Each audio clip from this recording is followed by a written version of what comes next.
Hi, y'all. I have had the great pleasure of growing up in this sweet town and being a lady in the South. There are a couple things that you hear quite often, and the two words expectations and grace are very common. I used to think that the expectations part was a list of rules that I was to follow. Wash your hands before supper. Keep your clothes clean and pressed. Young ladies are to cross their legs at the ankle, not at the knee, and they are never to curse in public. I break both of those really often. Always say sir and ma'am to your elders. Sit up straight. None of those things were bad, but they were a list to check.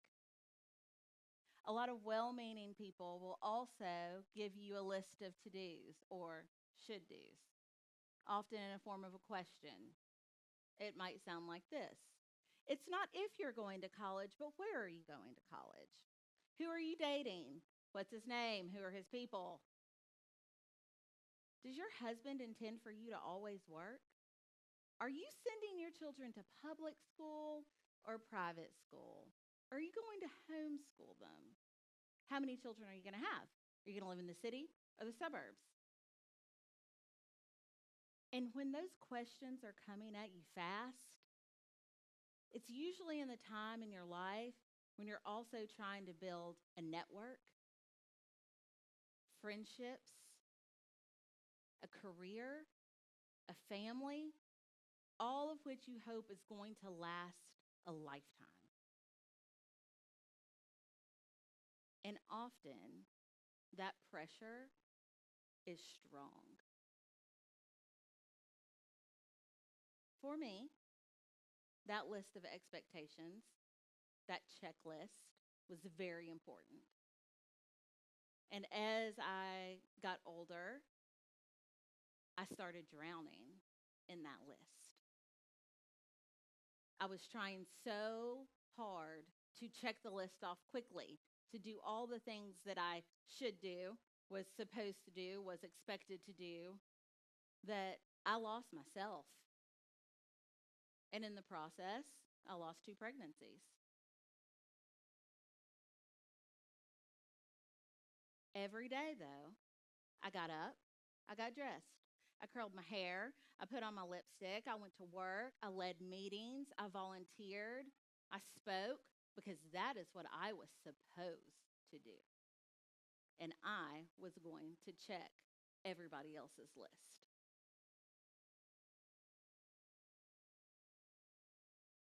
When we get to that place, we start sounding like the word expectations is bad, right?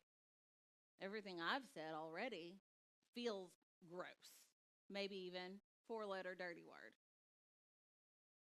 But the reality is that expectations are not a bad thing. When did we as a community, as a people, decide that just because you have an expectation of someone, that you're shallow, heartless, maybe that you don't know how to connect with each other, with yourself, or your community? I've always begun to feel like the idea of an expectation is really just a request for accountability. We all want to be accountable to someone, and often we want to be accountable to ourselves. That is when grace comes in. Grace. It's what you say before supper. It's often the name of a beloved aunt or a portion of a double name we Southerners give to baby girls. It's a word that is meant to be perfect peace. It is a word that we often learn to extend to other people and not to ourselves. This information is not new information. This information means that we all get to make choices. We get to choose. And for most of us, that choice is going to come at a time that you will always remember. For me, it was the choice to take a job that allowed me to check my own list in a way that was important to me. I needed to mother, daughter, sister, wife, friend, junior league member, Christ follower, volunteer, theater lover, and occasionally gardener to the best of my ability in a way that worked for me. That was a list and a set of expectations that I had to create for myself. You too have probably either made a choice like that already, or you will certainly have an opportunity to do so in your life.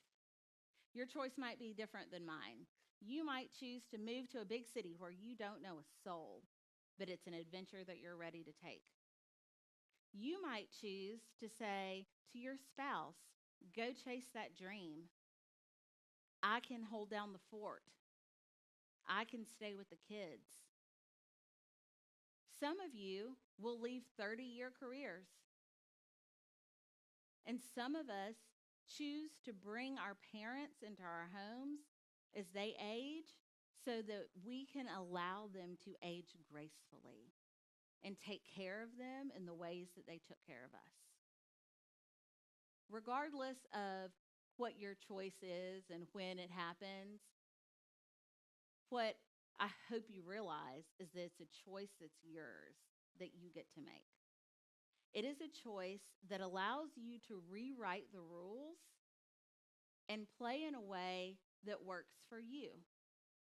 You get to play in a way that allows you to win and allows you to live well. When we talk about expectations as a community, you have to think a little differently, right? If we all are going to extend grace to ourselves now, we have to extend it to other people. But how do we harness that? How do we share that in a way that means we can live well together? I would like to offer an idea. Do you all remember when the leadership craze was that we all needed our own board of directors? Anybody? I think that's great. I'm on board for it. But I would suggest that on your board of directors, you have a CEO, a Chief Expectations Officer. That Chief Expectations Officer is going to be there to walk with you through the hard stuff. They're going to be with you when you make a mistake. And as a community, what I hope we learn to do or decide to do is to walk with each other. I've had the great pleasure of always having a Chief Expectations Officer. I call her Mom. And I recognize that not everybody has a Mary Ann, but we do have an opportunity to be that for each other. If rising tides still float all ships, then we get to be a part of that as a community. We don't have to badger each other when we make mistakes. We don't have to be keyboard warriors and argue on Facebook and Instagram.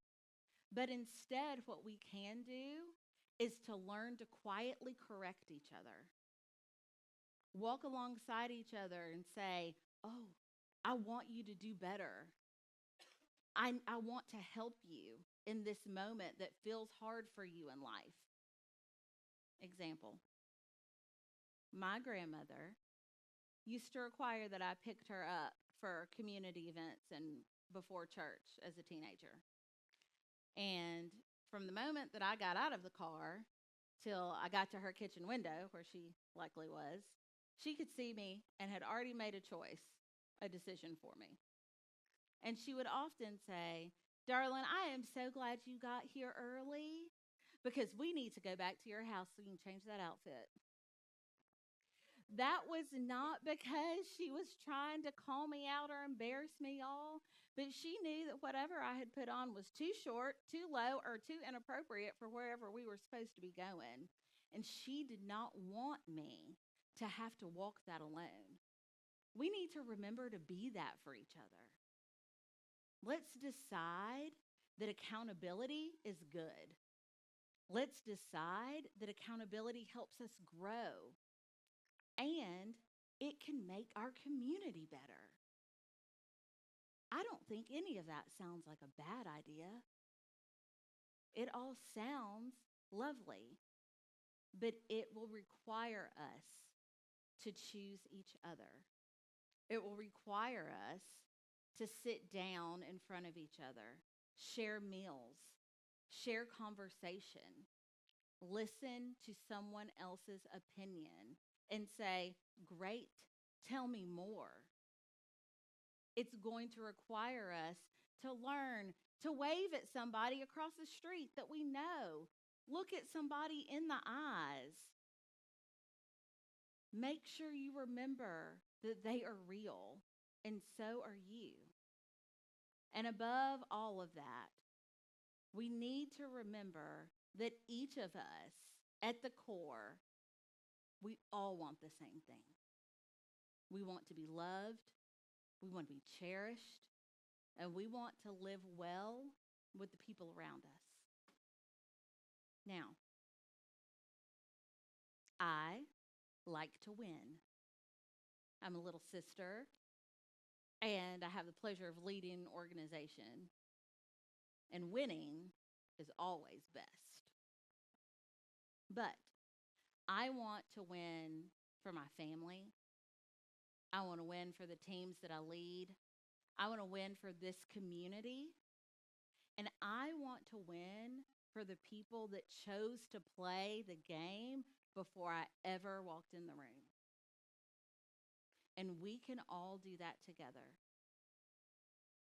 I would challenge you all to remember that expectations and grace are not mutually exclusive. They are not just two words. They are an opportunity for us to live well and have graceful expectations of ourselves and those around us. Thank you.